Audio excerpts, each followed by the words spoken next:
Hi everybody. So today we're going to be reading a short story out of Every Living Thing, which is a book filled with short stories by Cynthia Rylant.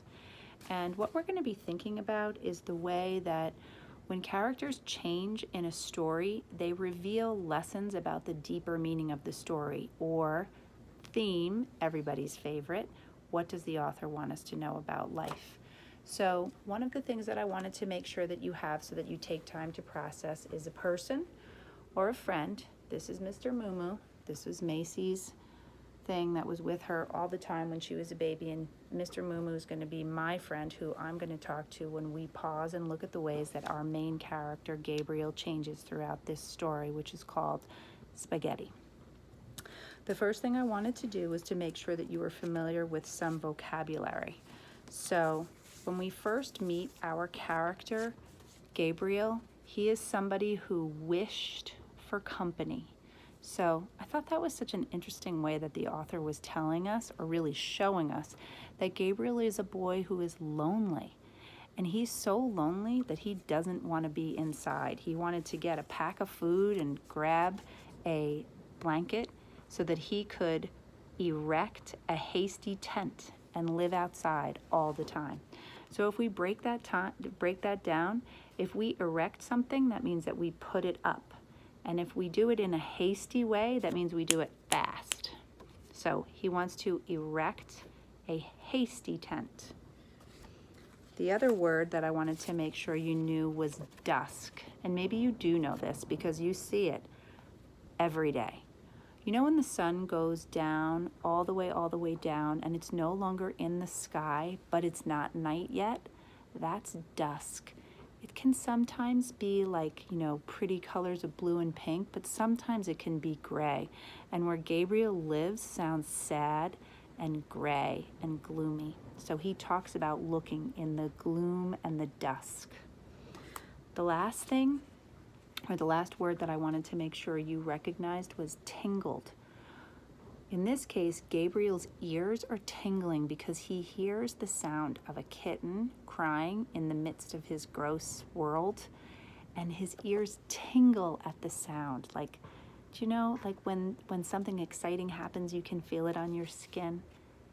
That's what tingled means. So again, we're reading about Gabriel, and the things that we're trying to think about is the way that Gabriel, our main character, was at the beginning of the story, and then how he changed at the end of the story, and then thinking about how that might teach us a little something about the theme of the story, which is what the author, Cynthia Rylant, wanted to teach us about life.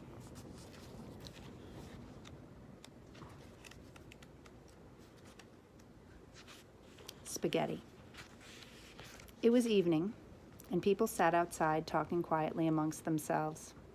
On the stoop of a tall building of crumbling bricks and rotting wood sat a boy. His name was Gabriel, and he wished for some company. Remember that, Moo? That means he's lonely. See, I turned and talked. Gabriel was thinking about things. He remembered being the only boy in class with the right answer that day, and he remembered the butter sandwich he had had for lunch. Gabriel was thinking that he would like to live outside all the time. He imagined himself carrying a pack of food and a few tools and a heavy cloth to erect a hasty tent.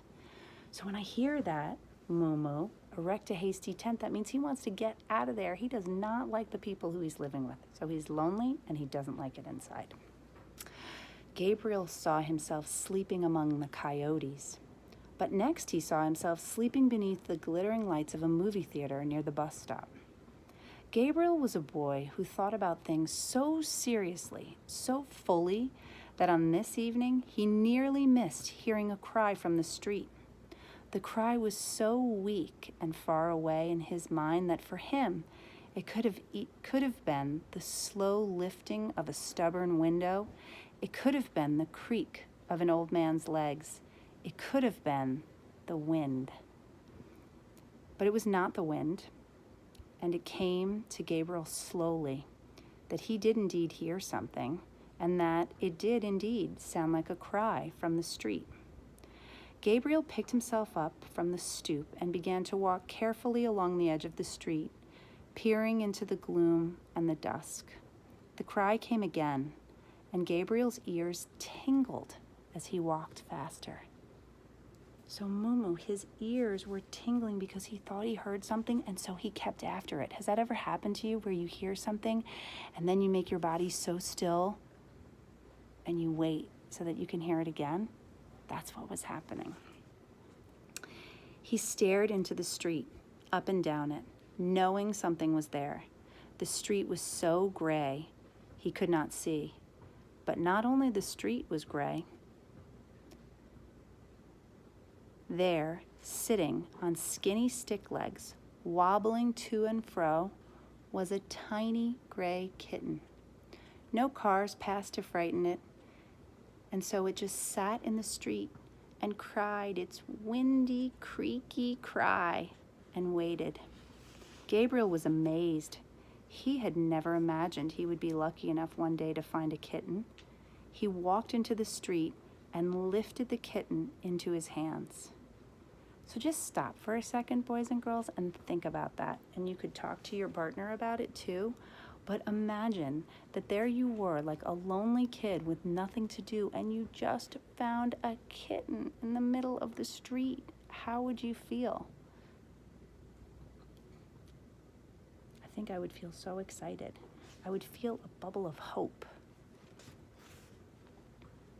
Gabriel sat on the sidewalk with the kitten next to his cheek and thought. The kitten smelled of pasta noodles, and he wondered if it belonged to a friendly Italian man somewhere in the city. Gabriel called the kitten Spaghetti. Gabriel and Spaghetti returned to the stoop. It occurred to Gabriel to walk the neighborhood and look for the Italian man, but the purring was so loud, so near his ear, that he could not think as seriously, as fully as before. So think about that. Our character Gabriel is changing, and why did he change? Why did he change, Mumu? He changed because he was so full of love for this kitten that was there next to him, a soft, delicious kitten. Gabriel no longer wanted to live outside. He knew he had a room and a bed of his own in the tall building, so he stood up with Spaghetti under his chin and went inside to show his kitten where they would live together. That's the end of our story. So now let's stop and think. If you have a piece of paper, this would be a great thing to be able to jot down. So take a look at my little mini chart. So at the beginning, Gabriel was lonely and very serious. And at the end, he could not think straight anymore, and he ended up going home. So, what is the author trying to teach me about life here? Turn and tell your partner. Mumu, what's Cynthia Rylant trying to teach me? Could it be that that little kitten that filled Gabriel with so much love also filled him with hope to go back home? Maybe. Is the way that Gabriel changed going to help us to understand that story a little better? I hope so, because Gabriel, who went from somebody who was sad and alone to somebody whose heart was full, learned that things can change. So what I want you to do now is, with a piece of paper, write a little paragraph that starts, "Sometimes in life." And maybe you could write about how sometimes in life you find something that makes your heart so full it feels like it could burst and it's so unexpected.